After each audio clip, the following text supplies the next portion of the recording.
eu gostaria aqui de agradecer a presença de todos. Nós temos, nesse momento, 2 painéis simultâneos, e a casa cheia aqui demonstra de que o tema desse painel é um tema absolutamente atual e relevante. Nós vamos tratar aqui de acesso a créditos para pequenos negócios, garantia inovadora e central de informações. Nós teremos a participação de 3 grandes especialistas e uma agenda que é a agenda fundamental, é a agenda da inovação, é a agenda do futuro, é a agenda da modificação, da melhoria, da ampliação dos mercados financeiros. Meu nome é Carlos Alberto dos Santos, sou diretor do SEBRAE. Ontem já tivemos a oportunidade de participar no debate. E a proposta, eu gostaria de fazer uma correção aqui. A Tereza Cristina, jornalista, me chamou a atenção que ontem eu falei um número errado. Não só falei o número errado, mas me parece que eu falei 2 ou 3 vezes errado. Dizem que isso se chama dislexia, não? A gente inverte. Eu disse ontem que nós tínhamos 3,4 milhões de microempreendedores individuais. Na verdade, é 4,3, é o contrário. 4 milhões e 300 mil, estamos caminhando para 4 milhões e meio. Quer dizer, pode parecer um detalhe, mas 1 milhão faz toda a diferença. E quando eu disse, nós vamos caminhar em direção a 7, 8 milhões, quer dizer, com 4,5 nós já estamos mais próximos de 7 ou 8 do que com 3,4. Então, os senhores me desculpem, e como economista também eu tenho que reconhecer, e me envergonho, de que quando eu mostrei 8 em 10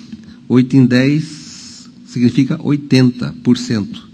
Parece, isso eu não me lembro, não é dislexia, que eu devo ter dito 8%. 8 em 10 é 80% e não 8%. Mas como a gente tem essas apresentações que mostram figurinhas, acho que todo mundo entendeu que eu estava dizendo 80% e não 8%. Bom, dito isso, nós temos aqui algumas orientações, algumas informações, aproveitando que estão chegando mais pessoas, tem lugares aqui na frente. Nós teremos possibilidade, os palestrantes utilizarão de 15 minutos cada um, e depois nós teremos possibilidade de interação com o público através de perguntas encaminhadas por escrito. As perguntas, as recepcionistas vão coletar de vocês as perguntas, e isso pode ser já durante as falas, durante o período aqui de apresentações. No final, eu tento organizar por tema, por bloco, e a gente faz as discussões com os palestrantes. Mas vamos, então, para o tema. Eu gostaria de chamar aqui o Máximo Cirazino. Ele é manager, ele tem um currículo enorme, que eu não vou ler todos, mas é uma pessoa muito importante do Banco Mundial. Ele entrou no Banco Mundial em 1998, e ele, por favor, Máximo, seja bem-vindo. É um prazer tê-lo aqui.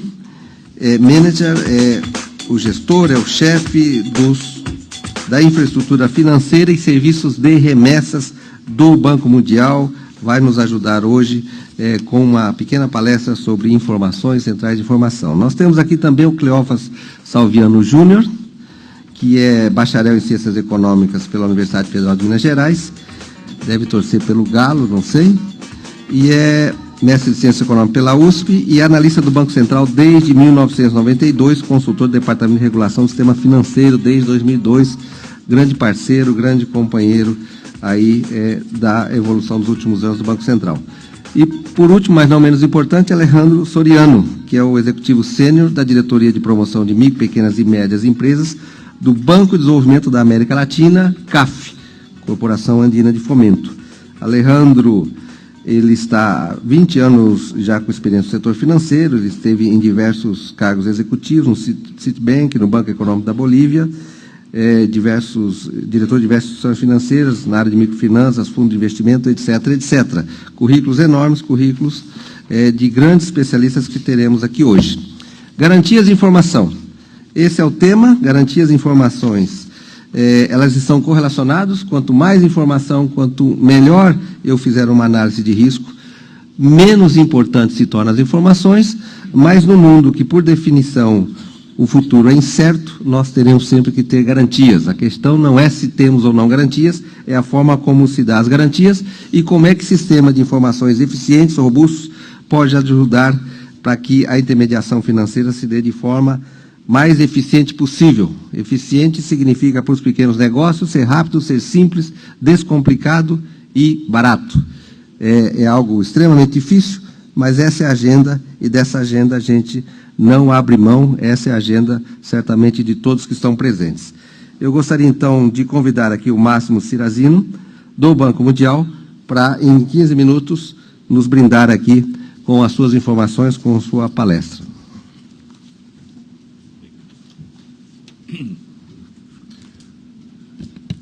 Obrigado, Carlos Alberto. Bom dia a todos.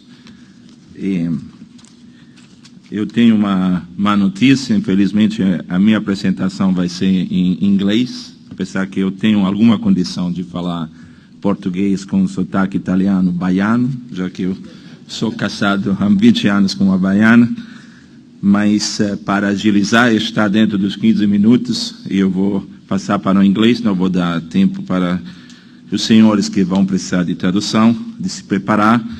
E, em primeiro lugar, queria agradecer ao Banco Central do Brasil, ao SEBRAE e aos demais parceiros para o convite. Eu me sinto muito privilegiado de estar com vocês nesses dias, e é um modelo incrível de cooperação que vocês aqui no Brasil estão mostrando para o mundo, e eu seguramente vou levar para outros países essa experiência. Entre as outras coisas que eu faço, eu também sou o presidente de um comitê internacional que se chama International Committee on Credit Reporting, e hoje vou falar do relatório que foi publicado este ano, exatamente chamado Credit Reporting and SME Financing. Então, com isso, eu vou passar para o inglês. Vamos ver se consigo.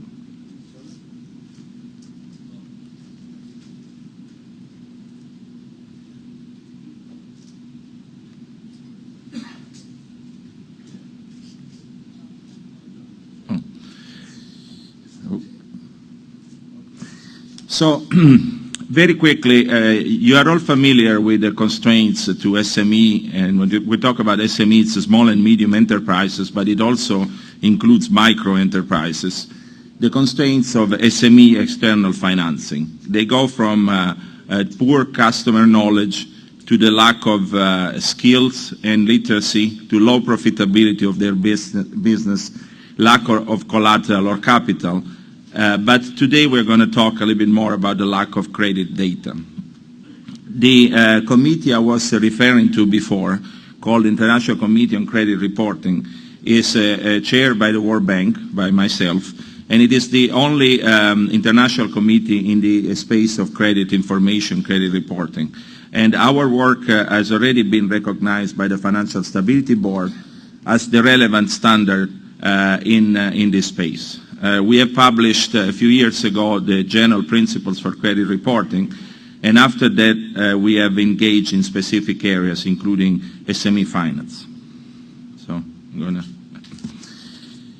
In 2013, the committee identified credit reporting on SMEs as a key area requiring further attention. This is due to the fact that information asymmetries limit the ability of most SMEs around the world to obtain adequate financing.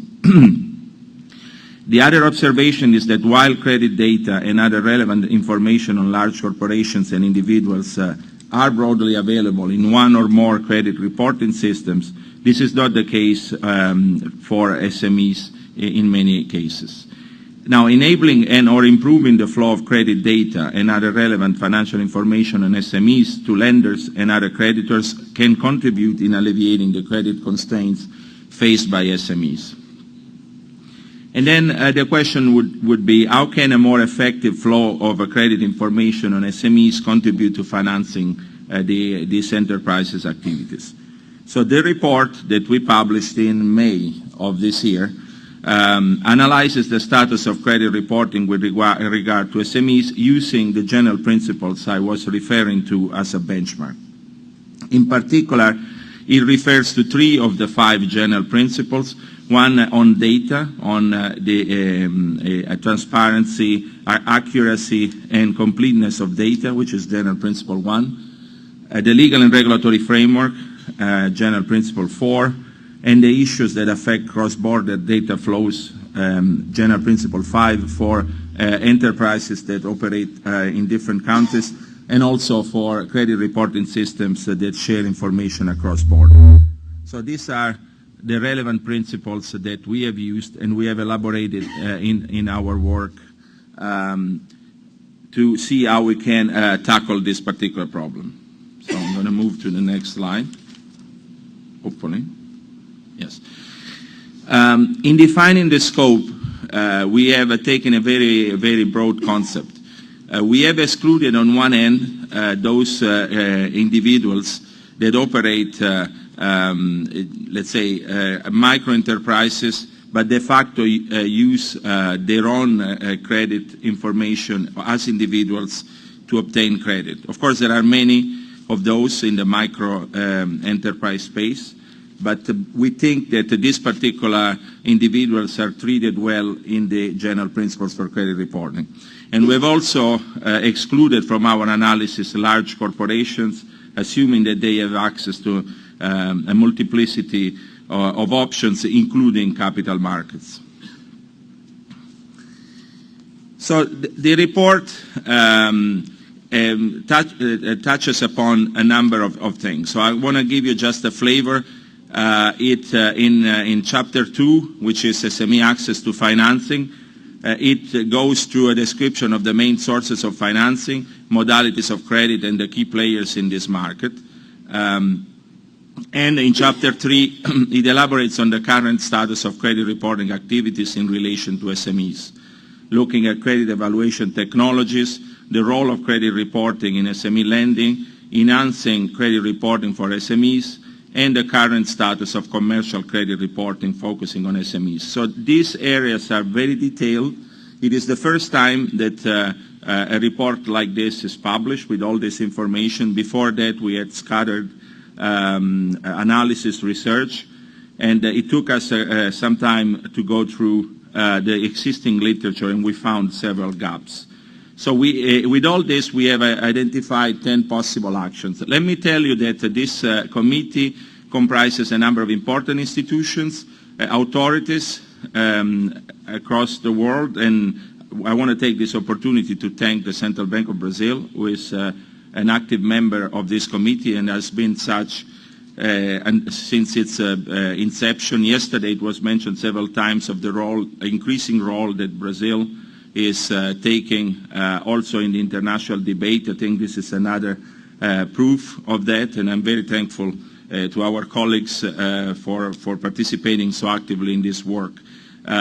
We have also representatives from the marketplace. There are associations of credit bureaus around different regions, and they participate in the work of this task force, as well as other authorities like consumer protection authorities, capital market authorities, and international organizations such as the IMF and the Bank for International Settlements.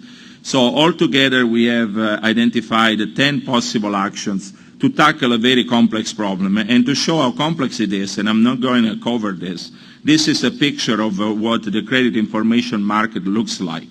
And as you can see, it has a number of players, a number of interactions, and some of the needs differ if we talk about certain individuals or certain players rather than others.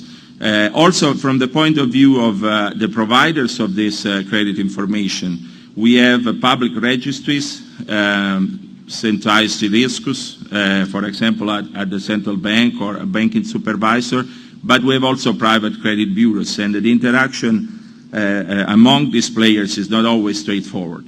So it's a complex world, and we think that tackling this particular problem of facilitating SME financing through credit information requires at least 10 actions to tackle the main issues that have been identified.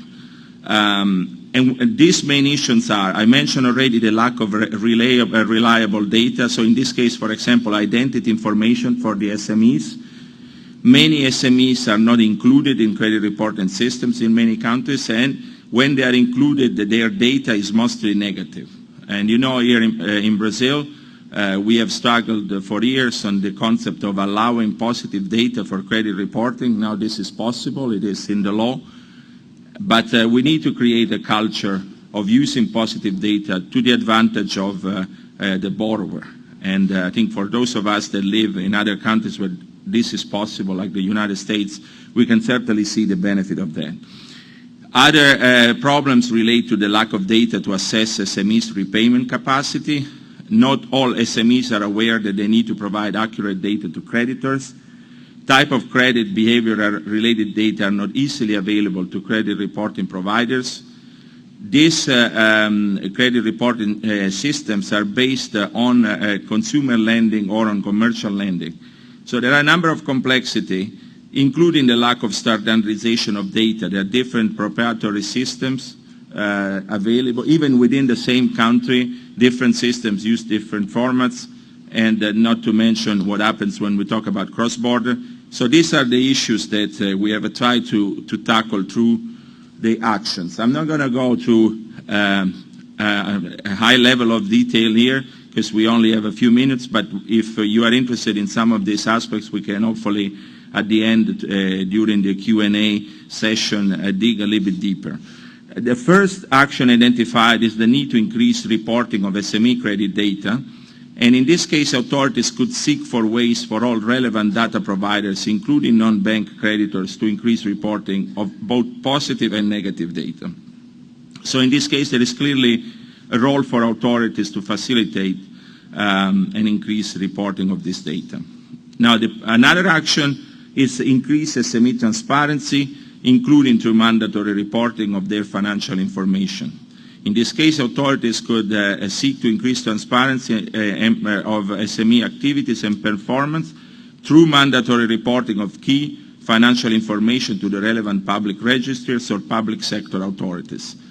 Policies to reduce the regulatory burden on SMEs by exempting them from this type of requirements would have to be weighed carefully against other relevant policy objectives. This introduces the concept of trade-off among different policy objectives.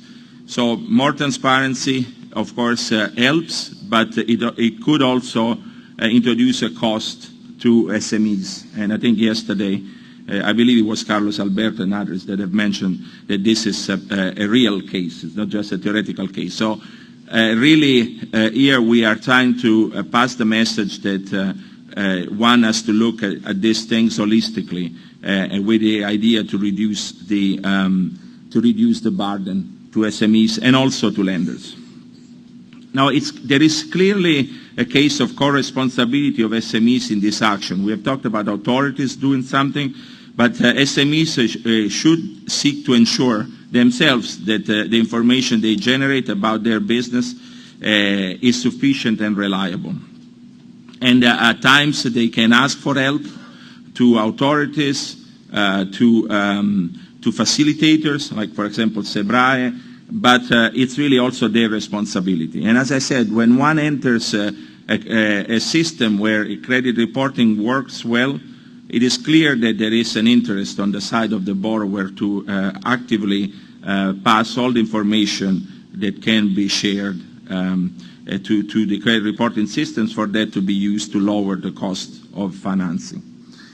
Other actions identified, cooperation of public sector agencies providing national ID services. We have talked about identification as being an obstacle, and clearly there is a role for authorities to work with the marketplace to provide national ID services. In the case of Brazil, this is actually clearly advanced, but there are many countries where SMEs don't have identification. Another action is about public records, agencies and public registers to enhance their contribution to credit reporting. In this case, they are relevant data sources and then could help by improving their own systems and information. This is related to judicial, for example, judicial actions, other actions, and they can certainly facilitate this the improvement of these systems. Now, another action is about governments being able to clarify the permissible uses of the information they collect through various means. This has to do with protection of specific interests of SMEs and also of the individuals that work within SMEs. And so the governments should try to clarify what are the permissible uses of this information. For individuals, it is slightly easier to understand that there are certain sensitive data, for example, on health, that cannot be shared. For an SME, it is not that straightforward to understand what kind of information shouldn't be shared or how this information should be used. So the report goes a little bit in detail around some of these permissible uses, but we want to flag that this is an important action to be taken. We have talked about cooperation, and you are a marvelous example of this cooperation. One action is about better cooperation between commercial credit information companies and consumer credit bureaus to improve credit reports on SMEs. As I mentioned, this space is particularly complex. There are commercial credit information agencies that participate to provide ratings, for example, of some SMEs, and they need to work with consumer credit bureaus, in particular for micro and small enterprises. Another action is for authorities to oversee and provide leadership in improving credit reporting. It is the case in many countries that authorities haven't internalized the need to become overseers of the credit reporting space. And this is despite the fact that the major crisis of the last 60 years originated in the credit reporting space in the United States. The subprime is about credit reporting failing to provide the correct information on borrowers. And I'm very surprised that authorities around the world are still lagging behind to understand the importance to create an oversight framework and assign primary responsibility to one or more institutions, authorities, to lead the way. And so we need to do more about that, and hopefully our work will lead us to that. Now, the final actions are about improving comparability of credit data that is shared across borders. This is not relevant in every case. It's only relevant to those enterprises that work across borders or to those systems that share information across borders. And finally, improve availability of information on the status of commercial credit reporting. So these are the 10 actions I identified. It's the classical case of easier said than done. But at least we have said it. So we have stated that there is a need to work along these lines, and now we need to implement those. And hopefully in Brazil, you will lead the way also in this space by implementing some of these actions.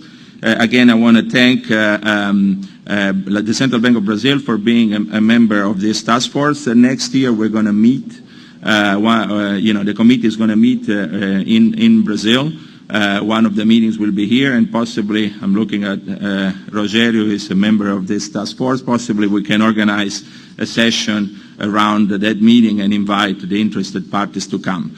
Let me finish by mentioning that there is another relevant committee that is active in another space relevant to financial inclusion. It is a committee of the it is a task force created by the Committee on Payment and Market Infrastructures, the former Committee on Payment and Settlement Systems of the BIS, that is the standard setters in payment systems, and the World Bank. And I happen to chair this committee as well. And this committee also sees the participation of the Central Bank of Brazil, and we are going to meet this next time in Brazil. So as you can see, Brazil is very active internationally in many committees. I happen to chair 2 of them, and I'm very pleased to see a lot of interest around these things. I stand available to discuss this with you later. Muito obrigado. Desculpe ter feito a palestra em inglês, mas as perguntas podem ser em português, eu vou responder em português. Obrigado.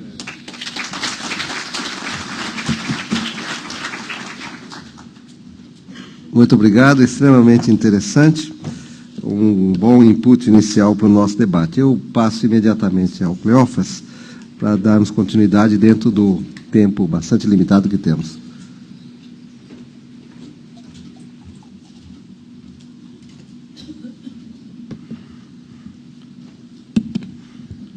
Vamos lá. Bom dia a todos. Eu tenho o prazer de dividir essa mesa aqui com o Carlos Alberto, com os palestrantes, e agradecer a presença de todos aqui interessados no tema, e muito especialmente a presença dos empresários, das lideranças empresariais, porque eu tenho, na verdade, uma vantagem sobre os demais palestrantes, não que eu seja um melhor palestrante, que eu não sou, mas a vantagem que eu tenho é que eu trago uma notícia boa, né? Eu trago novidades interessantes, e são novidades que foram mencionadas ontem, muito rapidamente, pelo diretor Antero na sua palestra, e eu vou destacar uma delas, que é a consulta pública que nós estaremos divulgando daqui a pouco sobre as cooperativas de garantia de crédito. E é uma novidade de alta relevância, como eu vou explicar. Nós temos um número muito significativo de pequenas microempresas no país, temos os 4,3 milhões de MEI, e considerando o conjunto das micro e pequenas, segundo os últimos dados da RAI, são 6,5 milhões de micro e pequenas empresas. Espero que o número esteja certo. Nós vimos trabalhando sobre esse assunto com o SEBRAE, particularmente, já há vários anos, e eu tive o ano passado no Fórum Ibero-Americano de Garantia, tive a ocasião de apresentar esse tema lá, ainda como uma ideia em discussão, tive em outras ocasiões de tratar desse assunto, mais recentemente na Expocop, em Curitiba, e finalmente o assunto está maduro o suficiente para que a gente possa trazer ao conhecimento público na forma de uma consulta que deve se transformar numa regulação do sistema de sociedades de garantia no Brasil. Então, esse é difícil enfatizar demais, esse é um passo concreto, muito importante que a gente dá na direção de facilitar o financiamento às pequenas empresas. O Máximo mencionou aqui vários dos problemas que existem para financiamento às pequenas empresas, eu vou passar muito rapidamente por eles. Opa, o que houve? Apertei o botão errado aqui. Pronto. Aqui. O Máximo fez uma apresentação mais completa, eu vou destacar apenas 3 pontos de razões teóricas, teóricas e validadas na prática, pelas quais o crédito é escasso para as micro e pequenas empresas. Em primeiro lugar, as micro e pequenas empresas são mais vulneráveis aos ciclos do que a empresa de maior porte, né? Ela tem menor rentabilidade, ela tem um menor colchão de capital, tem um menor colchão de liquidez, ela opera geralmente em mercados muito competitivos, com baixa rentabilidade, portanto, então falta aquele colchão para superar os períodos de baixa nos negócios que acontecem em todas as economias e acontecem de maneira ainda mais acentuada quando você olha com o foco microeconômico, olhando mercado a mercado, nos mercados onde elas operam. Muito bem, a simetria de informações, que é sempre lembrada e com razão, os registros de informações de crédito são altamente relevantes para se tratar desse problema, mas a raiz dele está no fato de que as pequenas, as empresas de maneira geral, muito particularmente as pequenas, conhecem muito mais sobre o próprio negócio, conhecem muito mais sobre a capacidade de pagamento do que aqueles que emprestam recursos para elas, conhecem muito mais o seu próprio negócio do que os bancos ou qualquer outra terceira pessoa. Um dos aspectos que leva a essa assimetria também é a informação contábil, que é deficiente para as microempresas, às vezes inexistente. Enfim, há uma série de problemas que geram essa assimetria. E, finalmente, escassez de garantias reais. Se você é pequeno, não tem liquidez, não tem capital, também não tem garantias suficientes para apresentar ao seu financiador. Bom, é isso. Esses são os elementos centrais do problema que a gente precisa resolver e estamos trabalhando para resolver. Bom, Uma solução possível, entre outras, né, mas é a solução que eu vou destacar hoje, já que nós estamos trabalhando mais imediatamente, atacam tanto o problema da assimetria de informação quanto a escassez de garantias reais, que são os sistemas de garantia mútua. Então, o que são os sistemas de garantia mútua? É um sistema pelo qual os próprios empresários se reúnem em entidades, em associações ou entidades de qualquer natureza e prestam entre si garantias para as suas operações de crédito frente ao sistema financeiro. Então, esses sistemas, ele tem um condão de atacar, não resolver absolutamente, porque esses problemas são graves e não se superam facilmente, mas ele melhora a simetria de informações, mitiga e supra a escassez de garantias reais que as pequenas empresas têm com muita força. E, finalmente, eles aumentam a velocidade da transação com as instituições financeiras e reduzem os custos de transação. Eles servem de ponte entre o pequeno empresário e os bancos. Então, naturalmente, muito positiva a contribuição potencial dos sistemas de garantia mútua. Entrando um pouco mais de detalhe, quais são as características essenciais desses sistemas de garantia? Em primeiro lugar, ele usa a informação local. Foi mencionado ontem, numa das palestras pelo ministro Guilherme Afif, que os grandes bancos de varejo, eles têm grandes sistemas, não se interessam particularmente em resolver o problema de cada pequena empresa em cada parte do país. Os sistemas de garantia mútua permitem mobilizar a informação existente localmente sobre esses negócios. São os pares dos pequenos empresários que melhor conhecem o ambiente em que eles operam e, portanto, têm melhor condição de avaliar os riscos. Portanto, tem condição de ajudar o sistema financeiro e trazer o sistema financeiro para aumentar o financiamento das pequenas empresas. Eu mencionei aqui também o relacionamento com as instituições financeiras. Os empresários em grupo têm melhores condições de apresentar o seu caso, melhores condições até de negociar taxas de juros, negociar melhores condições de financiamento, inclusive porque essa relação está associada à concessão de uma garantia. E uma outra consequência do mutualismo, que é super importante, é o fato de que, uma vez que a garantia tenha sido concedida por essa instituição, existe uma pressão dos próprios pares, dos próprios pequenos empresários, para que cada um deles se mantenha adimplente. Não é um crédito de um terceiro, não é o banco, não é apenas uma relação entre o banco muito longe e o empresário aqui. Tem os seus pares que passam a ter interesse em que cada um dos associados desse sistema permaneça adimplente. Os sistemas de garantias também proporcionam uma análise adicional àquela que é feita pela instituição financeira do projeto de negócio e com mais informação, às vezes, do que o banco, e um acompanhamento dessas operações de crédito. E veem como está funcionando os próprios negócios e as operações pendentes.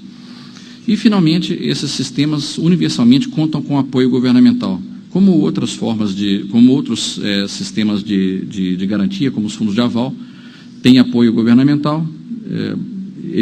O sistema de garantia também recebe apoio de várias formas. Recebe apoio para a instituição do sistema, para a sua constituição, apoio direto para a infraestrutura, para a montagem do sistema. Recebe apoio na forma de um tratamento tributário diferenciado.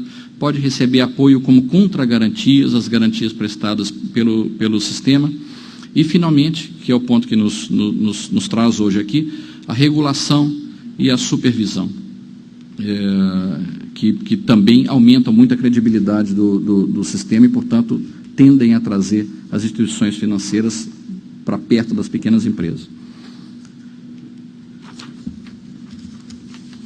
A outra coisa importante de se enfatizar é que nós não estamos aqui inventando a roda. Não são só as razões teóricas que nos levam a fazer isso. Razões teóricas são fortes, são cogentes, mas, na verdade, existe uma experiência internacional consolidada de décadas, algo que começa na década de 40.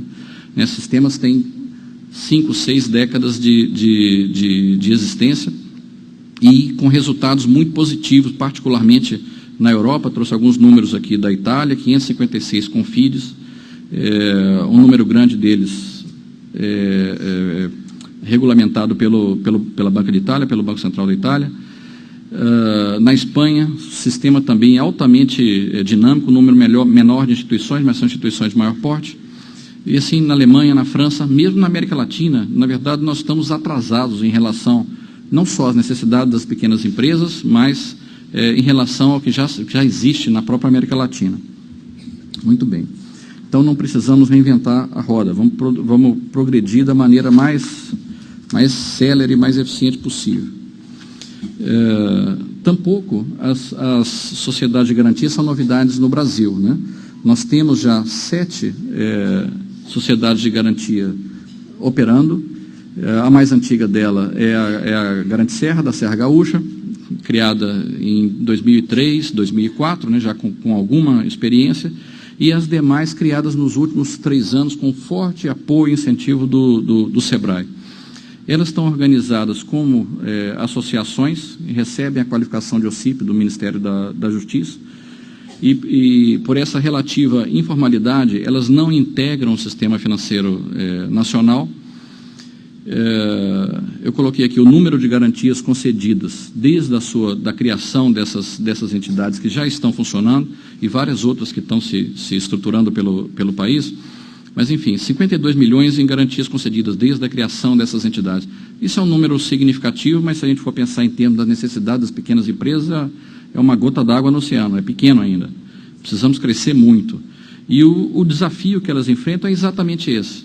É como crescer, como ganhar escala, como se tornar altamente relevante para o conjunto das pequenas empresas do país, como convencer as instituições financeiras de que as garantias por elas concedidas são confiáveis e podem ser acessadas. Muito bem. Então, é aqui que entra o Banco Central, na verdade, o Conselho Monetário. A direção na qual a gente está progredindo é o de regulamentar essas entidades como cooperativas de garantia de crédito.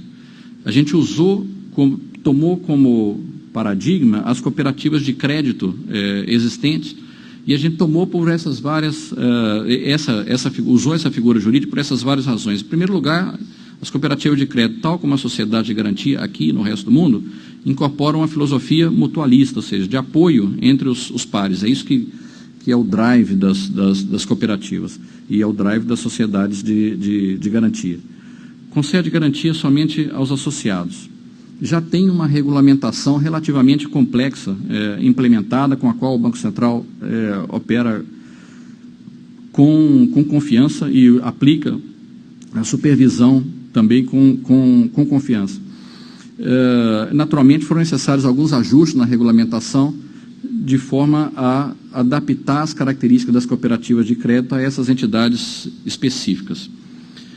Outra coisa importante nas cooperativas, a governança e accountability, o fato de que você tem como órgão supremo da governança dessas entidades a Assembleia dos Associados. Eles é que mandam, eles é que resolvem o que é necessário fazer, já que é para eles que ela é feita, né?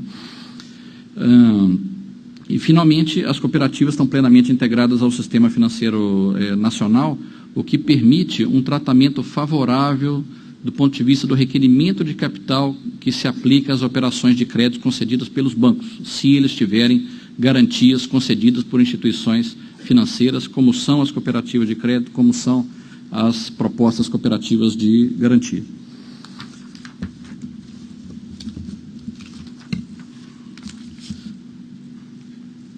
Aqui é um esquema muito superficial aqui de funcionamento dessas cooperativas. Então, aqui embaixo são os associados, são necessariamente microempreendedores, microempresários, pequenas empresas. Eles se associam para a concessão de garantias mútuas com o apoio dessas instituições aqui da parte de cima. Ou seja, instituições públicas e privadas que têm interesse em fomentar o crédito às pequenas empresas. Esses apoiadores, eles podem fazer, pela regulamentação proposta, convênios para provisão de recursos para lastrear a concessão de garantias, os quais seriam recebidos pela cooperativa como dívida subordinada. Portanto, significa que elas compõem o capital da instituição para fins regulamentares, o que é muito importante. Bom, justamente pelo fato de essas cooperativas, diferentemente das cooperativas de crédito em geral, receberem recurso de terceiro, receberem recurso dos apoiadores, a gente precisou enfatizar os requisitos prudenciais, ou seja, os requisitos que garantem a estabilidade da instituição. Então, a gente foi bastante conservador sobre esse aspecto. A gente, naturalmente, não quer criar um tipo de instituição para ver uma série de liquidações logo ali na frente, né? Queremos ser instituições que sejam sólidas e que, de fato, impliquem numa ampliação consistente do crédito das pequenas empresas. Muito bem, então, primeiro desses requisitos, as aplicações financeiras são limitadas a aplicações de menor risco. Então, são proibidas aplicações com correção cambial, aplicações derivativas, aplicações mais complexas que tragam maior risco.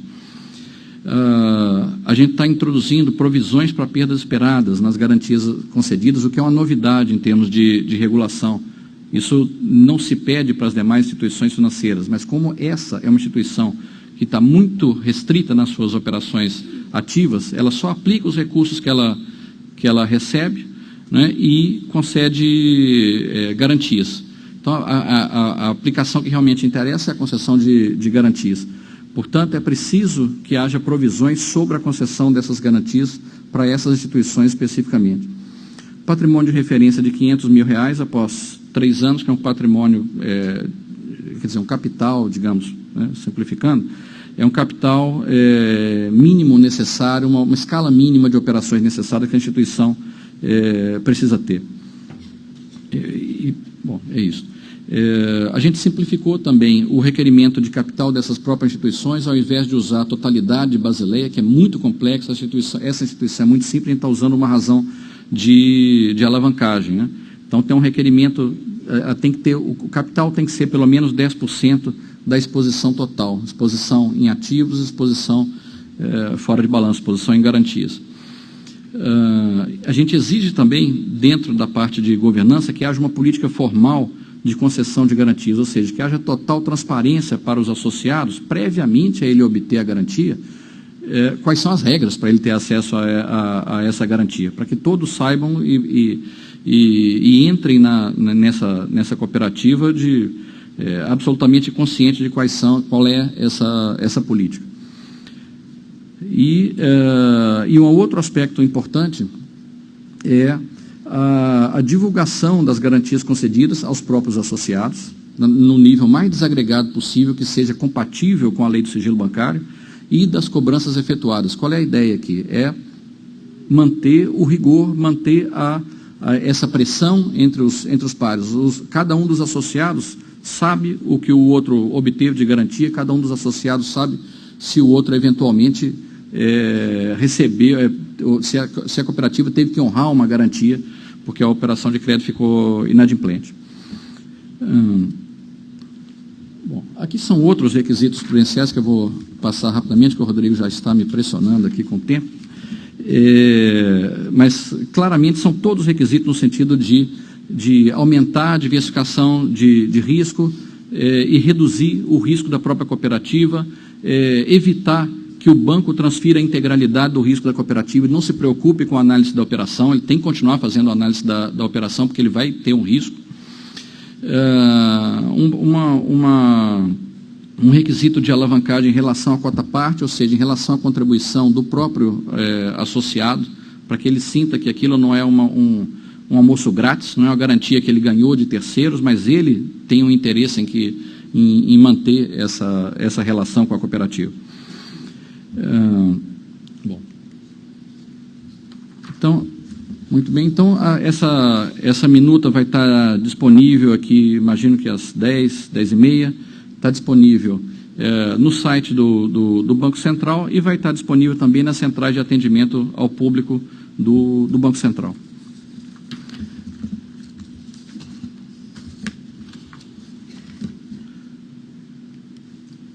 Esta consulta vai estar aberta durante 90 dias e as manifestações podem ser feitas por um link na página do Banco Central, por e-mail para o Departamento de Regulação Financeira, DENOR, ou por correspondência dirigida ao DENOR. E, finalmente, nós estaremos hoje numa oficina, nesse mesmo auditório, às 16h30, para discutir esse assunto, discutir em mais detalhes, coisas que a gente não puder aprofundar aqui. Estaremos à disposição nesse mesmo auditório, às 16h30. Então, essas são as grandes, importantes novidades que eu tinha para trazer. E, finalmente, dizer que o importante não é a iniciativa do Banco Central. Nós estamos, na verdade, provendo uma ferramenta. O SEBRAE é altamente importante em promover esse sistema, mas não é o mais importante. O protagonismo desse sistema de garantias mútuas é dos empresários, né? Isso eles que vão de fato tomar as providências e fazer com que esse sistema funcione, cresça, se desenvolva e seja, esperamos, extremamente útil para as pequenas e microempresas desse país. Muito obrigado.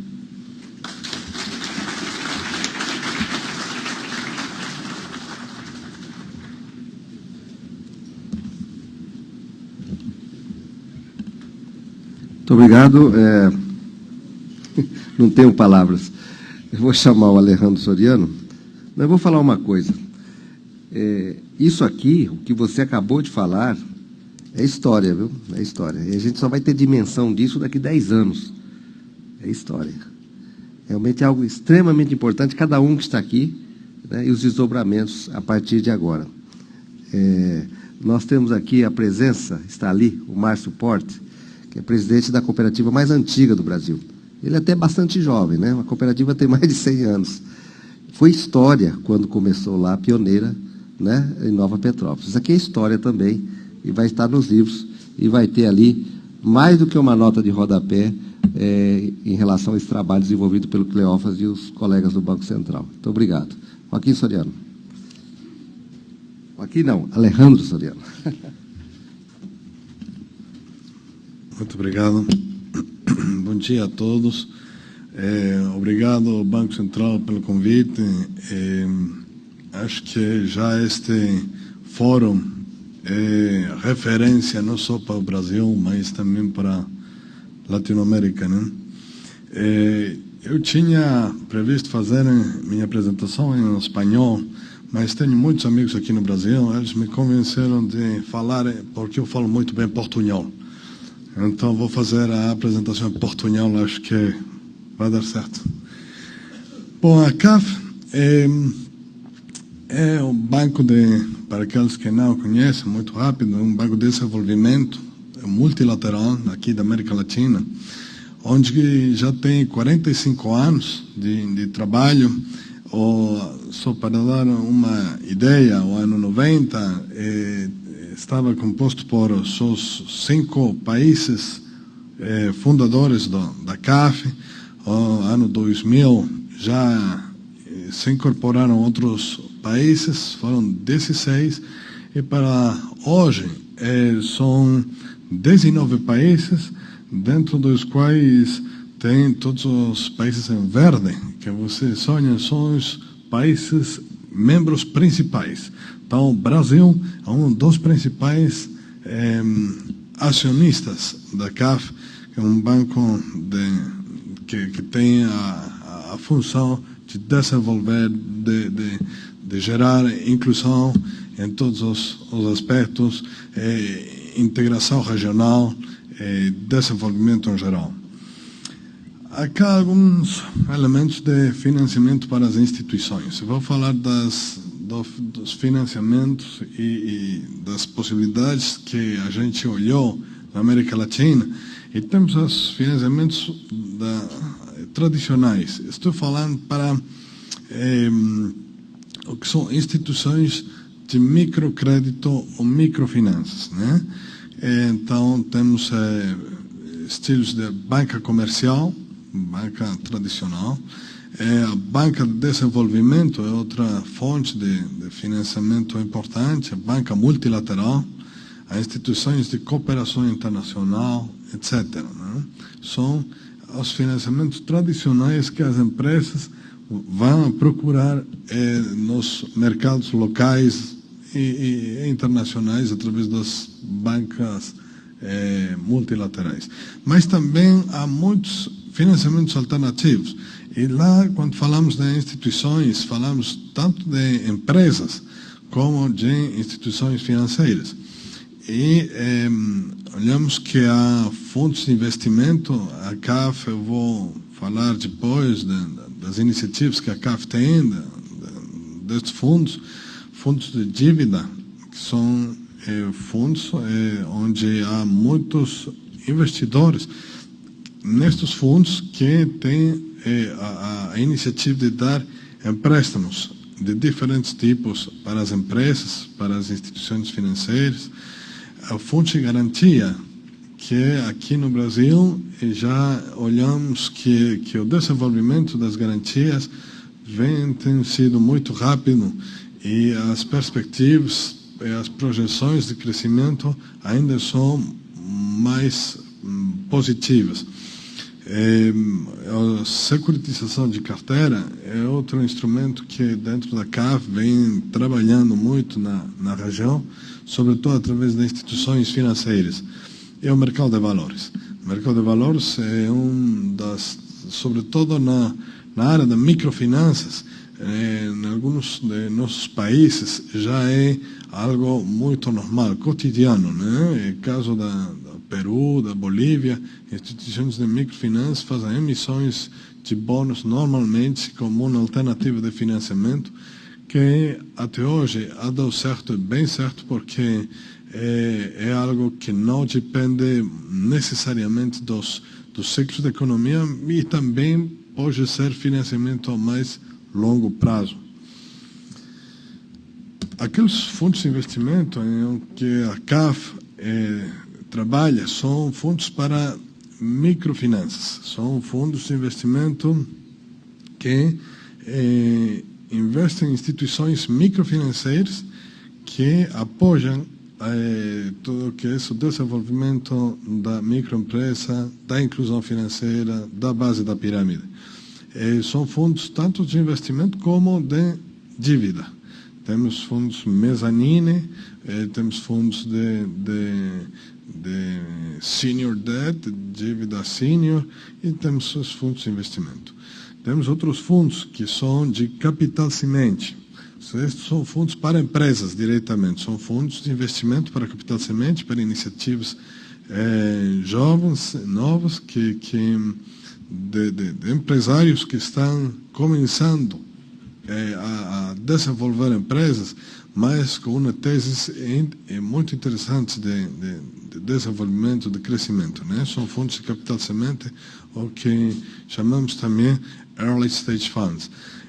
Temos outros fundos para pequenas e médias empresas, são empresas talvez mais meias que pequenas, que são fundos de Venture Capital. E estes fundos têm por objetivo investir em empresas que têm um potencial de crescimento importante, que já têm um track record também relevante. Acá, só para que vocês tenham uma ideia, nosso principal mercado é o Brasil.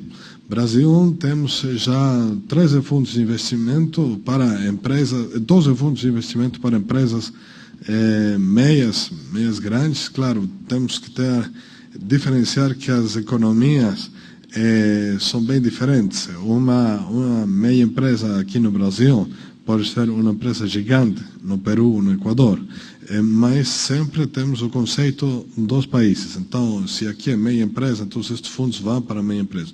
Temos fundos para diferentes setores, tecnologia, multissetorial, biotecnologia,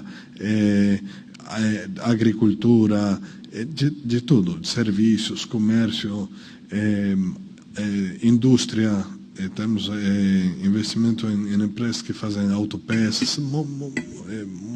muita variedade destes fundos.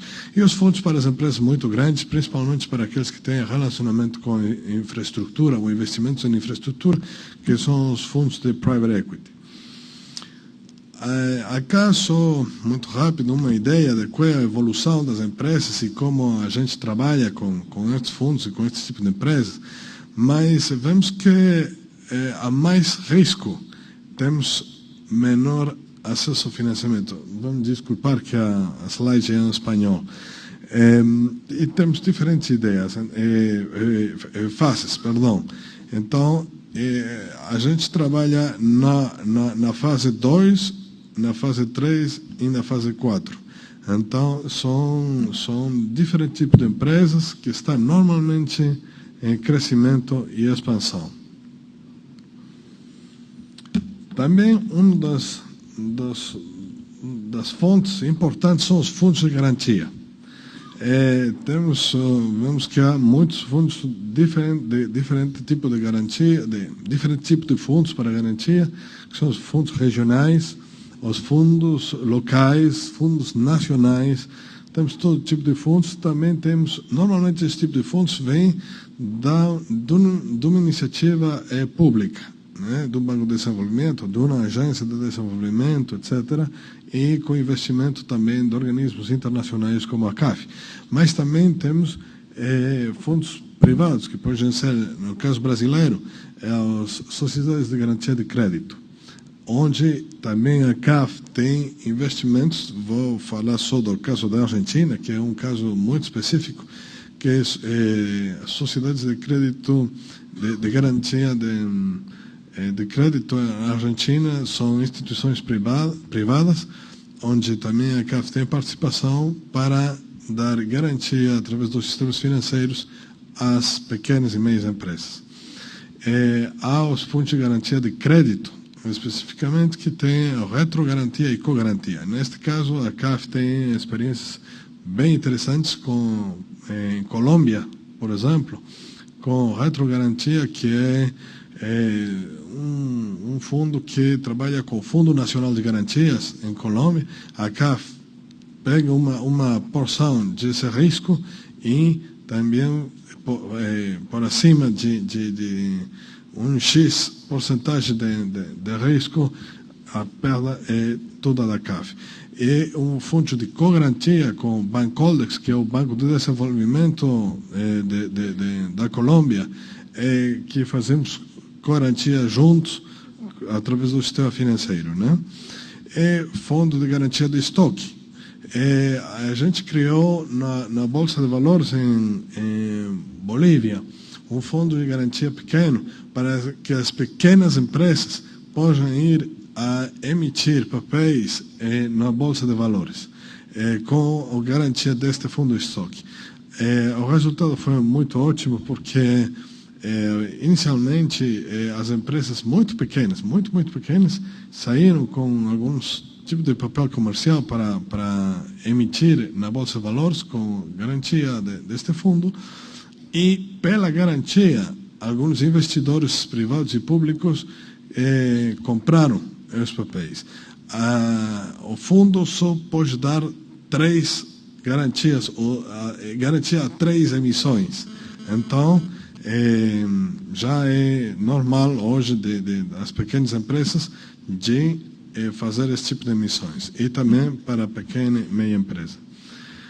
Há mais alternativas. A emissão na Bolsa de Valores, eu falei de que é muito importante o fato da transparência, a qualificação de risco, as centrais de informações, os buros de crédito. Isso é um elemento fundamental que a CAF trabalha muito para promover o tipo de financiamento das empresas e das instituições de microfinanças. A securitização de carteira, que a gente falou, tradicionalmente fizemos isso no Peru. Há produtos de leasing, de factoring, mas sempre procurando trabalhar em parceria. E para isso, os parceiros têm que ser estratégicos. Através do fundo de garantia, através de emissões, através de fundos de investimento, tem que ter sempre parceiros que sejam estratégicos, que tenham um valor agregado às operações das empresas das microfinanceiras e, através das microfinanceiras, dos microempresários. Algumas recomendações: tem que ter a regulamentação adequada, são instituições de microfinanças por sobre as instituições de microcrédito. Não é o mesmo ser uma instituição de microcrédito e uma de microfinança. Embora muitas confusões dos termos, e a gente fala normalmente das microfinanças, quando na realidade não há muitas microfinanças, há mais microcrédito. E aí temos que ter, dividir os conceitos e ter claro qual é a grande diferença entre microfinança e microcrédito. Isso é não menor. A diversificação de financiamento, que é através de fundos de diferentes tipos, que eu falei, através de bolsas de valores,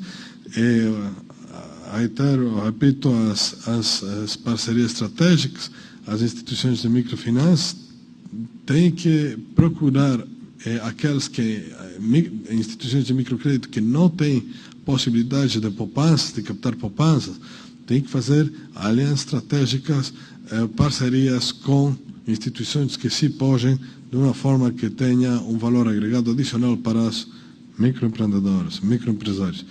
E para as empresas, procurar investimentos com parceiros que tenham um foco estratégico que possa dar um valor agregado às empresas. A ideia, muito rapidamente, de que a CAF vem trabalhando em todas as áreas de apoio a micro, pequena e média empresa. Contamos com mais de 110 operações de atendimento deste tipo, através de diferentes iniciativas, financiamento direto a instituições de microfinança, através de fundos, através da Bolsa de Valores, através de empresas, etc., que faz que seja uma das instituições que mais cobertura também tem na América Latina. Então, só agradecer outra vez ao Banco Central, e qualquer dúvida ou pergunta, estou à disposição de vocês. Muito obrigado.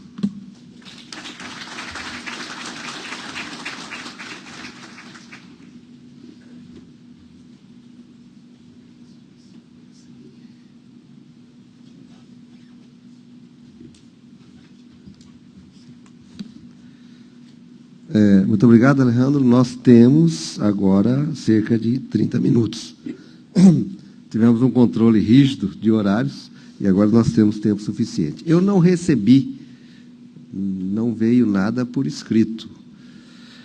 Se não tiver pergunta por escrito, a gente escala, assim, o Alessandro, o Paulo Alvim, o Nogaroli, a gente diz, qual é a sua pergunta e tal, né? A gente bem democrático. Está chegando. Luiz Agita, né?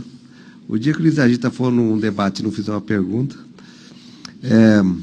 eu também tenho uma pergunta, e está por escrito. Eu escrevi ela aqui enquanto... Tem mais alguma? Está vindo? Ah, tá bom. Tá bom.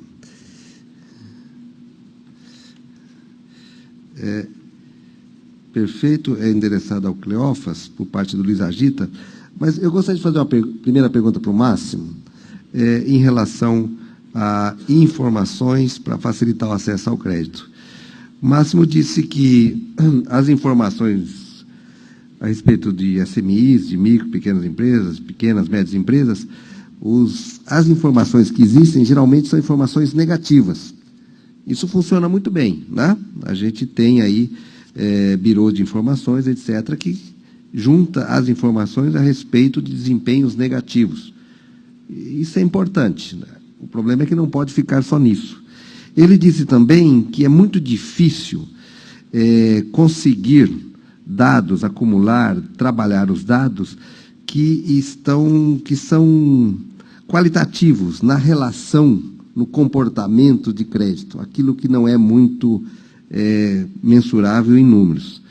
E ele disse algo fundamental, lembrando o que eu estava mostrando ontem, que as formas de financiamento dos pequenos negócios são as mais variadas, e o crédito bancário não é nem a mais importante. Ele disse também que é importante incrementar essas informações a partir de outros providers, de outros fornecedores, de outros provedores importantes, incluindo os não bancários. Por exemplo, o crédito por parte dos fornecedores é algo fundamental para os pequenos negócios. Minha pergunta, Máximo, é como é que isso se relaciona com as possibilidades tecnológicas que nós temos hoje, que cresce enormemente, e hoje ela vai surgindo muito em torno do chamado Big Data. Quer dizer, como é que pode diversas possibilidades, fontes distintas de informação contribuir para a informação relevante no acesso ao crédito? Primeiro. E segundo, como é que isso vai se dar? Como é que têm sido as experiências? Isso vai se dar de forma privada, fragmentada, a partir de distintos birôs de crédito? Ou há a possibilidade de construir uma grande plataforma, numa visão também de um bem público, que disponibilize e que dê transparência a toda essa quantidade fenomenal de dados que as tecnologias hoje elas vão permitindo? Eu passo aqui a palavra, depois temos aqui uma pergunta para o Cleófas, pelo que eu li aqui, certamente está na cabeça de muitas pessoas. Muito obrigado. Eu acho que nas suas perguntas já tem algumas respostas, porque Big Data e tecnologia claramente são oportunidades. No nosso comitê estamos pesquisando e estudando melhor como essas novas tecnologias podem ajudar. Então, evidentemente, tem um potencial grande, mas eu acho que até agora ninguém entendeu como explotar esse potencial de uma forma massiva, né? Então, como diria, esse stay tuned, assim, a gente está ainda vendo como é que nós, como comitê, como Banco Mundial, podemos ajudar, mas evidentemente existe esse potencial. E sobre a sua segunda pergunta, o que eu disse sobre a questão de vigilância do sistema, né? Existe ainda assim, a ideia que o mercado em si vai poder sozinho resolver todos esses problemas. Até o próprio mercado, os burós de crédito privados, só recentemente começaram a entender o potencial de cooperar entre eles, de trabalhar com as autoridades. Então, eu acho que é necessário, preciso, inclusive nos países mais avançados nesse setor, considerar a importância de se juntar. Fóruns tipo esse de inclusão financeira que vocês armaram tão bem, deveriam existir também no mercado de informação creditícia. Eu gostaria muito de chegar aqui como presidente do Comitê Internacional no Brasil e participar do trabalho de um fórum de informação creditícia no país, com todos os burôs, todas as autoridades interessadas. Porque a fragmentação desse mercado é grande e não podemos explotar o potencial das tecnologias se trabalharmos sozinhos. Cada burô de crédito privado, cada entidade, cada autoridade. Então, eu acho que tem um potencial e talvez seja assim, o momento certo para assim, fazer alguma coisa a mais do que estamos fazendo. Quando eu digo nós, todos nós, não é só no Brasil, não é só a gente, não é só uma instituição, mas todos nós. Então, eu espero trabalhar com todos vocês para que as suas perguntas encontrem respostas quanto antes. Muito obrigado. Eu creio que, além da resposta, você fez uma sugestão de agenda, talvez para o próximo fórum, né? Lá em Brasília, o ano que vem. Esse tema vai ganhar em relevância, ele vai aumentar de importância e não diminuir. Antes de passar aqui para o Cleófas, eu recebi aqui 2 cartões, que é uma informação, né? Relevante, na verdade, não se trata de uma correção, é de ser mais preciso na informação. Eu recebi aqui o cartão do Alucir Biasi, que é o diretor de Administração e Finanças do SEBRAE Rio Grande do Sul, e do Antônio Natal de Barba, que é de Caxias, da Garante Serra. Ele diz o seguinte: a primeira SGC do país, Cleófas, foi a Associação de Garantia de Crédito da Serra Gaúcha. Você disse que foi a Garante Serra. Na verdade, é a mesma, né? Mudou apenas de nome, mas ela iniciou como Associação de Garantia, inclusive aqui o cartão tem esse nome, né? Essa aí também vai estar nos livros de história, que começou num convênio do governo do Rio Grande do Sul com a região de Vêneto, da Itália. Muito obrigado, bacana essa informação adicional. Cleófas, o Luiz Agita pergunta o seguinte: como será o processo de transformação das SGCs atuais, que são os CIPs, em cooperativas de garantia? A questão do capital da OCIP para ser transferida à cooperativa, como é que vai se dar isso? Bom, essa é uma boa pergunta, é uma pergunta para a qual eu não tenho uma resposta imediata. O Agita sabe que existe uma restrição na lei que regula as OCIPs para a dissolução de OCIPs. E isso é natural que haja essa restrição, porque são associações sem fins lucrativos, com tratamento tributário muito especial, e recebem recursos públicos, inclusive, e portanto, ela não pode ser simplesmente dissolvida, como pode uma sociedade empresarial, e os recursos voltarem aos seus fundadores, né? Não tem dono, mas tem fundadores. Ela precisa, pela lei, que esses recursos, que esse patrimônio seja transferido para uma entidade da mesma natureza, né? Eu não sou advogado para tratar das tecnicalidades jurídicas, mas talvez haja aí uma possibilidade de interpretação do que é uma entidade da mesma natureza, porque uma cooperativa de garantia ela tem exatamente o mesmo propósito, o mesmo objeto social de uma sociedade de garantia, tal como essas associações que existem hoje. Mas a resposta final é que eu não sei exatamente como é que se vai superar isso. Talvez tenha que ser um processo ao longo do tempo, gradativamente, para que se possa finalmente transitar das atuais associações para cooperativas de garantia. Talvez aqui, Cleófas, complementando um pouco, nós já nos debruçamos um pouco sobre esse tema, e você tem toda a razão. Quer dizer, o patrimônio de uma OCIP, ele não é distribuído entre os participantes. Ele deve ser destinado na forma de doação, a um outro ente. Aí tem diferentes interpretações. Se for restrito e a interpretação for deve ser destinada a uma outra OCIP, aí nós temos um problema. A minha interpretação, à luz também dos estatutos, é de que ele deve ser destinado a uma entidade com objeto similar. Os associados se reúnem e decidem em assembleia pela dissolução e decidem o que fazer com o patrimônio. Ato contínuo, uma assembleia cria a cooperativa. Os participantes dessa segunda assembleia são os participantes da primeira. Quer dizer, muda a figura jurídica e etc.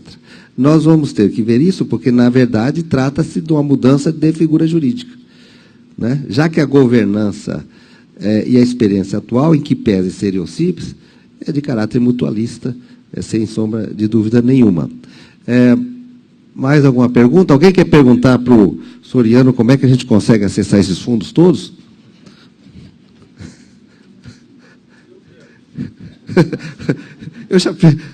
A pergunta é dele, não é minha, não. Aqui, Alejandro, está aqui. Será que é? O CAF, a CAF, né? A CAF, Corporação Andina, né? O Banco de Desenvolvimento da América Latina. Só trabalha com instituições financeiras que captam recursos do público. No Brasil, as SCMs, Sociedade de Crédito ao Microempreendedor, não podem captar recursos ainda, entre aspas, e grifado embaixo, por uma deficiência na lei. Na lei. Não tem a ver com o Banco Central, né? Parlamento e tal. Lei a gente põe culpa nos outros. Né? Que produtos podem ser direcionados para uma SCM? Então, José Benício, Casa do Crédito. Como acessar os recursos da CAF, do CAF, no caso de SCM, mas não só, né? Temos aí também todos os certamente muitos interessados nessa pergunta. Sim, vou dividir em duas a resposta, porque, por um lado, a CAF já começou a trabalhar com alguns SCMs aqui no Brasil. A ideia é de apoiar também o Banco Central para, em diferentes áreas da regulação, mas que existem alguma possibilidade de estruturar instituições financeiras que não só dão crédito, mas também podem procurar poupança. Os financiamentos que a CAF dá para as SCMs são para aquelas instituições que já tenham um track record provado, né, que sejam instituições com uma estratégia clara de atendimento às microempresas, que sejam instituições com um desenvolvimento que pode ser verificado de sucesso de estes SCMs, não? Normalmente, como as SCMs aqui são instituições muito pequenas, procuramos que sejam instituições que já tenham um volume de carteira importante ou que tenham uma estratégia de pulverizar o crédito a maior quantidade de pessoas. Então, até hoje, o trabalho da CAF tem feito através de financiamentos diretos às instituições, às SCMs, para que elas repassem os recursos para as microempresas. E a ideia é que aqui no Brasil existem também instituições de microfinanças, em lugar de só instituições de microcrédito, né, que é o que estamos olhando mais. Eu gostaria de complementar em relação às SCMs, a provocativa pergunta que foi feita em relação às SCMs, e dizer que o Banco Central recebeu, de fato, da ABSM um conjunto de pleitos relativos à regulação dessas instituições, e esses pleitos estão sendo analisados em um projeto de grande porte dentro do Banco Central, que se chama Projeto Sistema Não Bancário.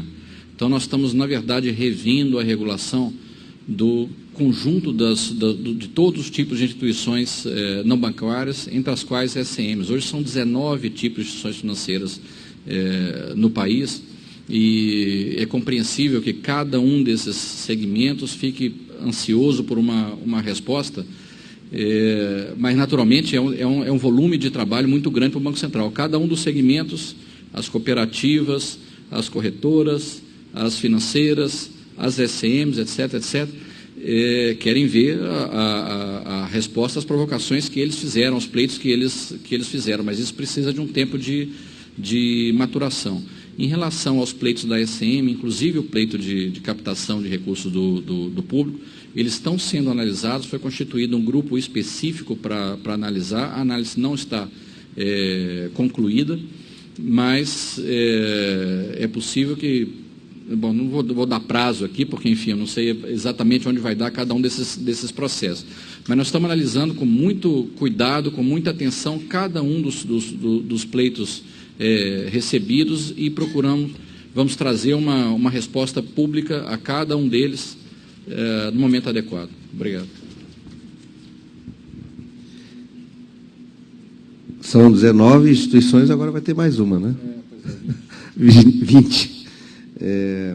Bom, eu tenho aqui várias perguntas, uma para o Cleófas, outra para o Salviano. É você, né? Cleófas e Salviano. Para o Alejandro, duas para o Alejandro. Então, Cleófas. Primeiro, Cleófas, é do Paulo Renato, Banco Central, Porto Alegre. Paulo Renato. Fogo Amigo? Não, tem o Banco Central do Brasil, tem o Banco Central de Porto Alegre, é diferente. Né? Considerando os limites prudenciais expostos de alavancagem e de garantia de crédito do tomador, qual é o funding previsto, além da cota capital, e a que título esse recurso entraria na sociedade? Bom, o funding dessa instituição previsto é exclusivamente instrumentos de capital, sejam as cotas-partes próprias de cooperativas de crédito, seja dívida subordinada, que são recursos provindos desses apoiadores com determinadas características que podem ser acordadas entre a entidade e o apoiador.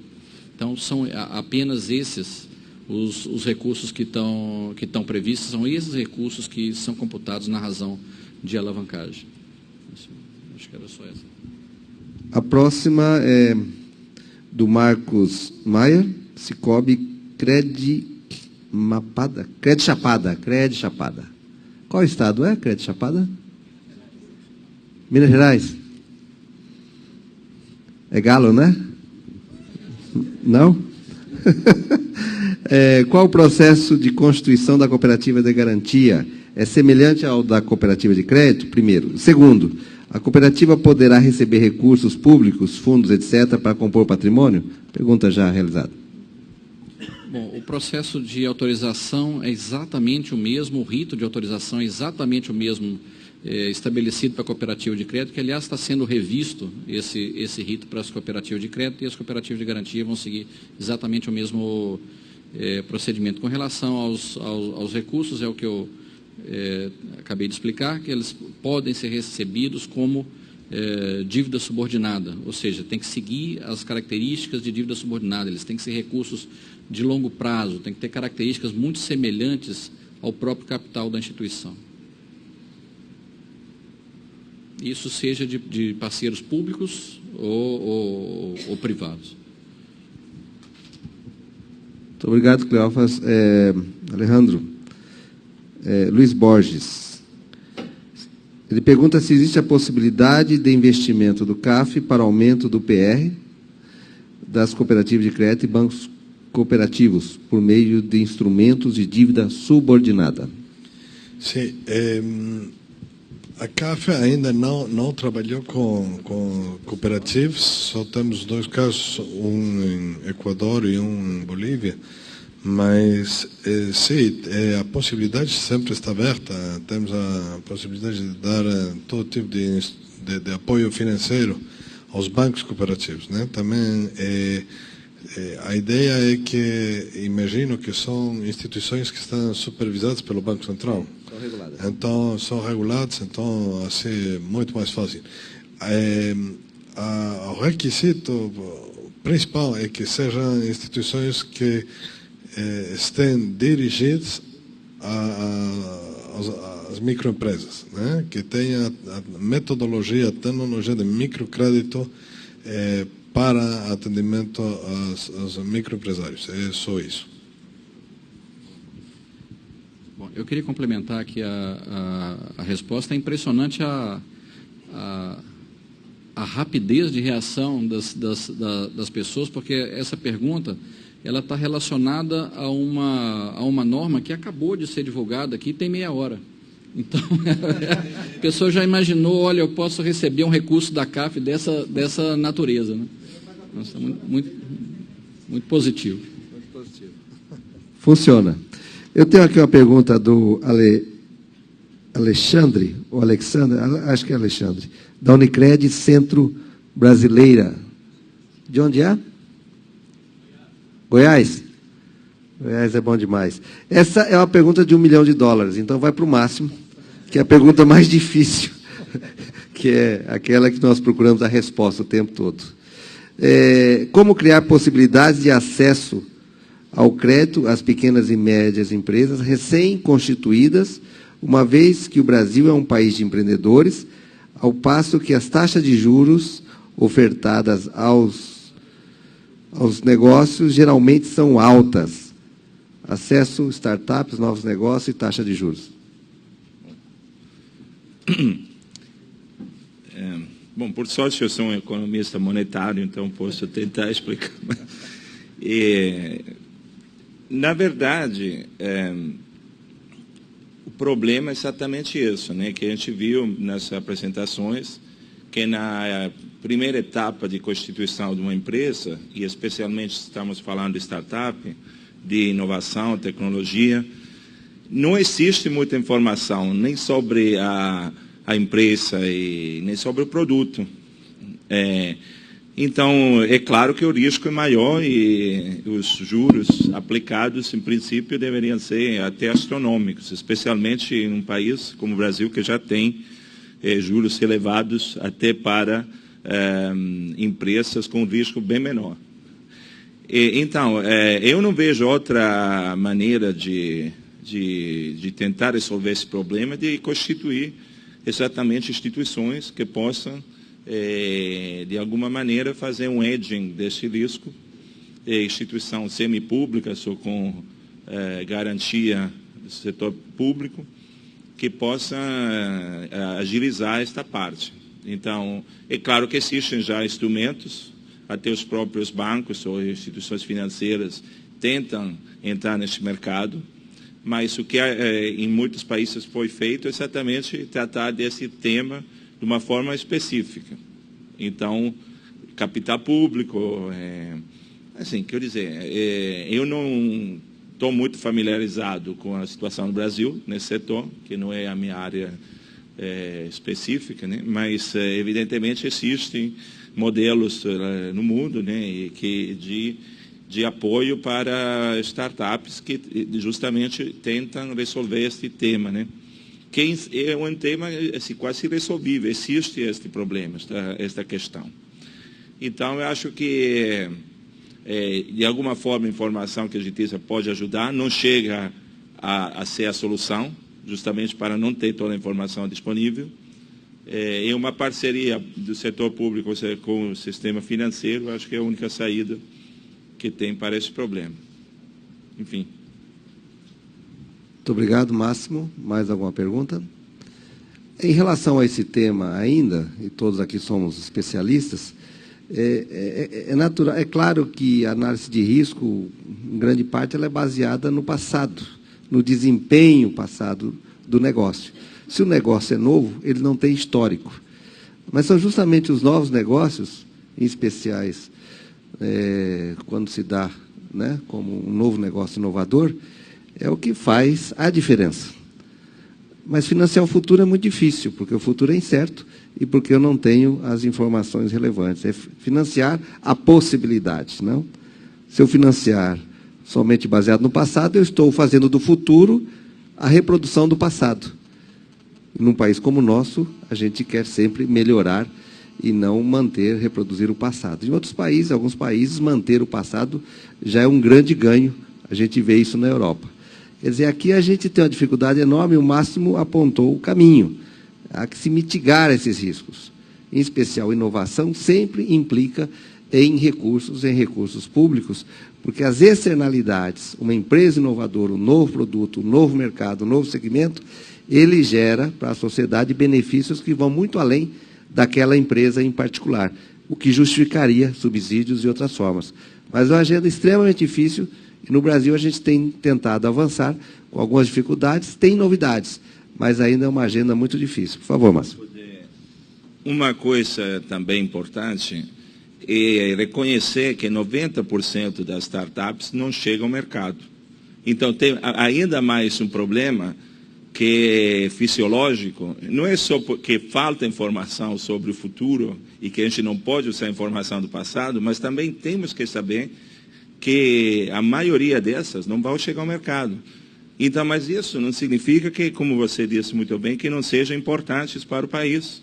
E que o retorno daquelas poucas que chegam ao mercado é um retorno muito importante para a economia do país, até não só assim, para a empresa e os que trabalham na empresa, mas também para o país. Algumas dessas startups são coisas que a gente agora, por exemplo, o WhatsApp é uma startup. Mas quantas pessoas tentaram fazer um WhatsApp? Muitas.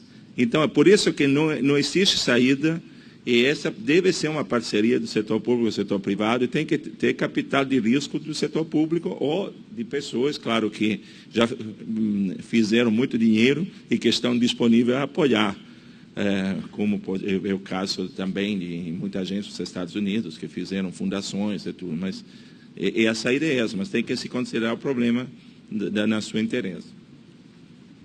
Exato, exato. Eu tenho aqui uma pergunta para o Máximo, do Rogério, Banco Central, do Brasil, esse.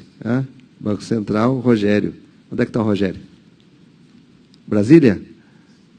São Paulo. Está faltando água lá, não?